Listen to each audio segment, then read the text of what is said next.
C'est vraiment une origin story à la con.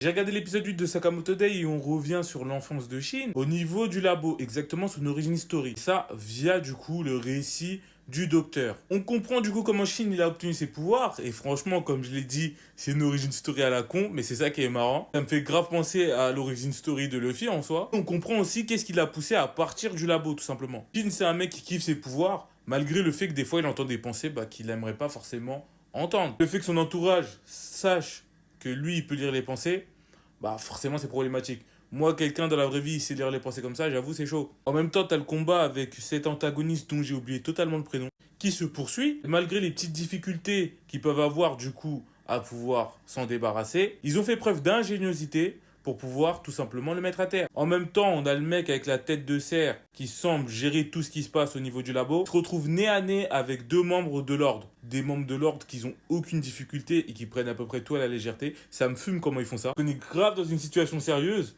Et tellement en fait ils sont chauds, ils s'en battent un peu les couilles de tout. Mais derrière, il y a quand même un minimum de répondants. On sent que le mec ne sera pas aussi facile à vaincre que ses sbires. Sachant que lui, c'est le bras droit du coup du gars que cherche l'ordre. Slur. On voit pas encore c'est qui pour ceux qui n'ont vu que l'animé, donc moi. Et j'ai pas envie de me faire spoiler. Slur qui, selon ses dires, a été blessé par un seul mec et c'est Sakamoto. Qu'on va sûrement avoir plus tard une explication par rapport à cela, sur qui est Slur, et aussi dans quel contexte il a croisé Sakamoto. Mais pour l'instant, l'épisode nous laisse sur un 1v1 entre ce type-là et Sakamoto. On va voir s'il va réussir ou pas à le mettre en difficulté. Et je pense que petit à petit, au fur et à mesure de la saison, on va en apprendre plus sur Slur.